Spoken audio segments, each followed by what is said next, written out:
After colossally expensive and inexcusable failures with two of its largest projects, the Zumwalt destroyers and littoral combat ships, it's easy to shiver your timbers when you find the United States Navy lobbying for a new ship project.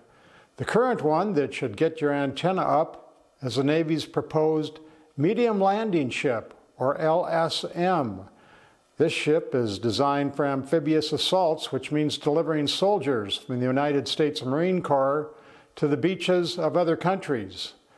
The United States' most famous use of amphibious assault ships, of course, was in World War II on D-Day, June 6, 1944, and our invasion of France's beach to battle the Germans who were occupying France at that time.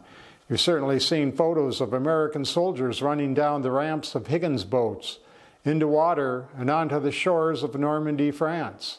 Well, that was 80 years ago, and amphibious boats and ships have since evolved like all other combat equipment. Today, our amphibious warships have grown into large vessels, often too big to maneuver into bays and shallow shores. The largest of the Navy's assault ships are in the LHA class. These look like and function similarly to an aircraft carrier with a full flight deck.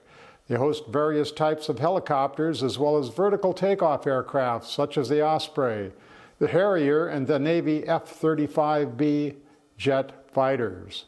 Troops are ferried to shore from these ships using smaller boats or Sikorsky Class 53 helicopters, which can each carry 38 troops.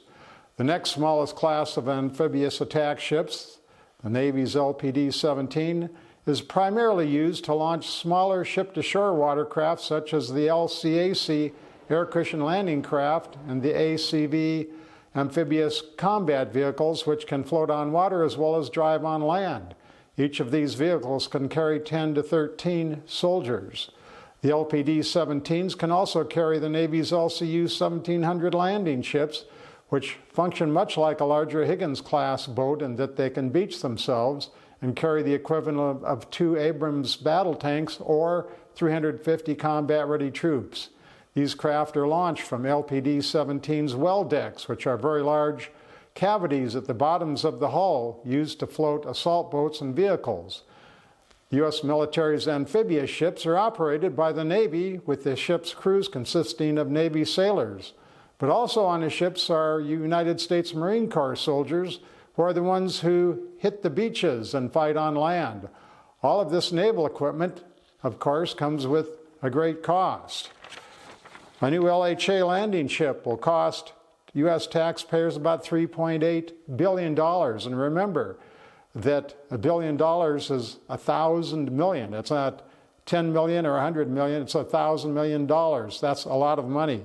A new LPD-17 ship will cost about $2 billion.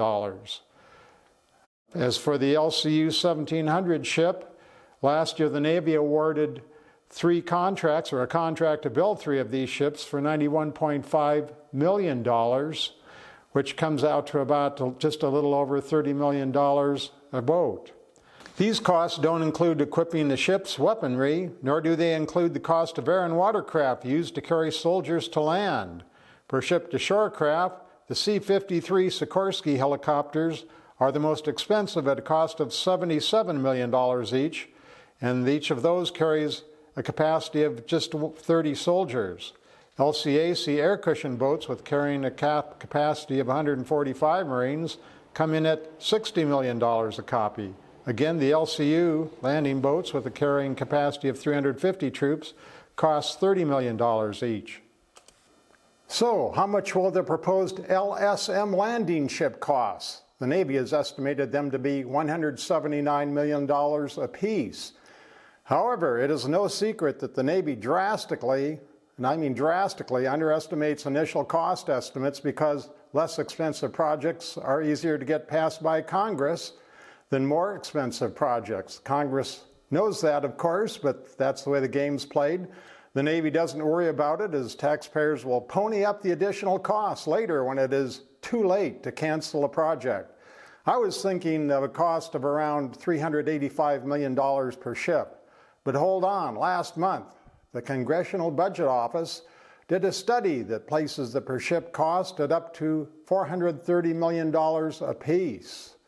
The costs cited here are just for basic boats and ships and don't include weaponry such as aircraft and landing craft. When completed, ongoing operating costs will include payroll, maintenance, supplies, and fuel.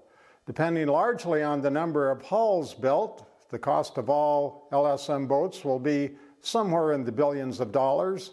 In truth, even though the United States has been in a war with someone for most of the 80 years since World War II, amphibious assaults have not been used in a decisive way since storming the Normandy beaches 80 years ago. Beach landings have become pretty much obsolete. Today, war is mostly done via planes, drones, and missiles. What should particularly worry any American is the exposure of our soldiers and ships to missiles. In the past, amphibious landings faced artillery with very limited range and accuracy. Today, even if a landing craft was to successfully make it to an adversary's beach, the weapons they'd face would be far more sophisticated and lethal than what they were met with on the Normandy beaches 80 years ago in World War II, when more than 9,000 Allied troops were killed within the first 24 hours. Today's amphibious ships will face missiles that are very accurate and have ranges that go past horizons. Most likely, ships bringing the Marines will be targeted long before they can launch their ship-to-shore air and watercraft. For soldiers who do reach shore, they'll be subjected to high-tech enemy weapons such as shoulder-fired anti-tank missiles. Once again, having such programs makes one wonder if Congress isn't promoting more amphibious boats, mostly because defense contractors are glad to send them huge sums of money if they toe the line. While the Navy, Marines, Congress members, and defense contractors are pushing to fund the LSM program, more discussion is needed on the program budget and the feasibility of amphibious warfare. Our national debt has recently topped $100,000 for every man, woman, and child in the United States. Federal Bank Chairman Jerome Powell has been issuing warnings that our current cycle of more borrowing to pay for more spending is unsustainable and will result in a major economic correction. The International Monetary Fund has recently come out with this same warning for Americans. Tragically, what we haven't heard from our leaders is an admission that amphibious warfare is no longer as effective as it used to be. Today, planes, missiles, and electronics are by far the most dominant form of weaponry. Take a look at the war between Ukraine and Russia. While the Black Sea and a large amount of shoreline are involved, Russia has stopped. I repeat, Russia has stopped its amphibious attacks on Ukraine after having lost at least 5 amphibious landing ships due to Ukrainian sea drones. Russia has also lost a number of battleships due to missiles and drones. Due to its Navy's vulnerabilities to relatively inexpensive missiles and drones, Russia has largely called its combat ships back to port and has abandoned combat on the sea. The Russian Navy has been sent into hiding by a country that does not even have its own Navy. Rather than spending money on something we probably won't get much use out of and is of a great deal of danger to our soldiers, we really need to direct some of our national defense money toward paying down our national debt.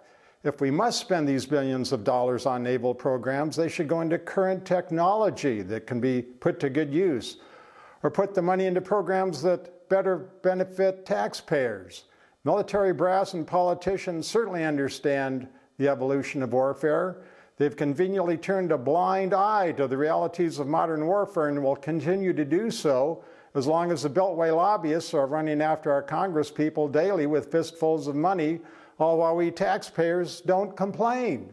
Our system has been totally corrupted, and it's time we start complaining. We are spending massively on outdated technology, so please write your Congress member about excess of defense spending and hopefully abandoning future amphibious projects, and any of your other concerns that you have about our federal government. They need to hear your needs and opinions. If you disagree with any of this, I'd love to hear your reasoning. Comments, favorable and unfavorable, are appreciated.